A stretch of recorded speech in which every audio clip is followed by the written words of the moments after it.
City ರವಿಯನ್ನ ಪೊಲೀಸರು ಸುತ್ತಾಡಿಸಿದ್ದಾರೆ ಅನ್ನುವಂತ ಆರೋಪ ಮಾಡಿದ್ರು.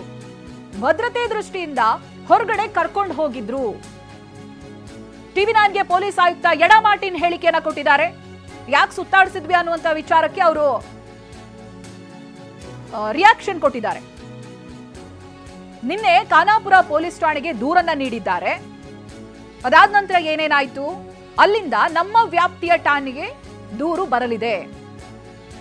ಖಾನಾಪುರದಿಂದ ಬಂದ ಬಳಿಕ ಪರಿಶೀಲನೆ ನಡೆಸಿ ಎಫ್ಐಆರ್ ಮಾಡ್ತೀವಿ ಅನ್ನೋದಾಗಿ ಎಡಾ ಮಾರ್ಟಿನ್ ಹೇಳ್ತಾ ಇದ್ದಾರೆ. ದೂರಿನಲ್ಲಿ ಹೆಬ್ಬಾಳ್ಕರ್ ಡಿಕೆ ಹೆಸರು ಉಲ್ಲೇಖ ಆಗಿದೆ. ಈ ವಿಚಾರಕ್ಕೆ ಸಂಬಂಧಪಟ್ಟಂತೆ ಮಾತನಾಡಿದ್ದಾರೆ. ಈ ಬಗ್ಗೆನೂ ಕೂಡ ನಾವು ಪರಿಶೀಲನೆ ನಡೆಸ್ತೀವಿ, ತನಿಖೆ ಮಾಡ್ತೀವಿ ಅಂತ ಹೇಳಿದ್ದಾರೆ. ಟಿವಿ9ಗೆ ಪೊಲೀಸ್ ಆಯುಕ್ತ ಎಡಾ ಮಾರ್ಟಿನ್ ಕೊಟ್ಟಿರುವಂತಹ ಹೇಳಿಕೆ ಇದು.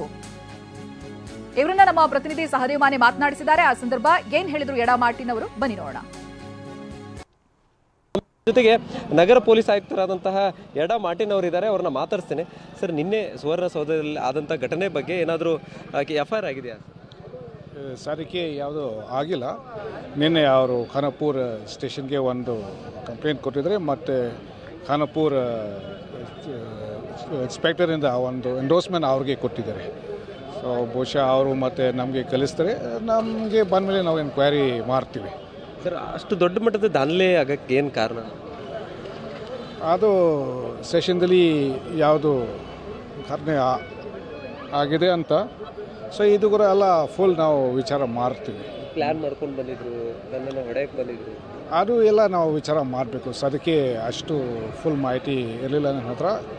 ಸೊ ಏನು ಸ್ವಲ್ಪ ಟೈಮ್ ಬೇಕಾಗಿದೆ. We will require in to that. ಈ ಸಚಿವೆ ಲಕ್ಷ್ಮೀ ಹೆಬ್ಬಾಳ್ಕರ್, DCM DK ಶಿವಕುಮಾರ್ ಅವರೆಲ್ಲರ ಹೆಸರು ಕೂಡ ದೂರಿನಲ್ಲಿ ಉಲ್ಲೇಖ ಮಾಡಿದ್ದಾರೆ. ಸರ್, ಅದು ನಾನು ಏನು ಹೇಳ್ತಾ ಇದ್ದೀನಿ, ಅದು ಎಂಡೋರ್ಸ್ಮೆಂಟ್ ಕಾಪಿ ಅದು ನಮಗೆ ಬರಬೇಕು.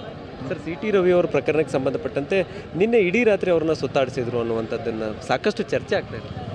ಚರ್ಚೆ ಇದು ಯಾಕೆ ಇದು ಆಗಿದೆ, ಯಾಕಂದರೆ ಮೊದಲು ನಾವು ಒಂದು ಜಾಗದಲ್ಲಿ ನಾವು ಇಟ್ಕೊಂಡಿದ್ವಿ.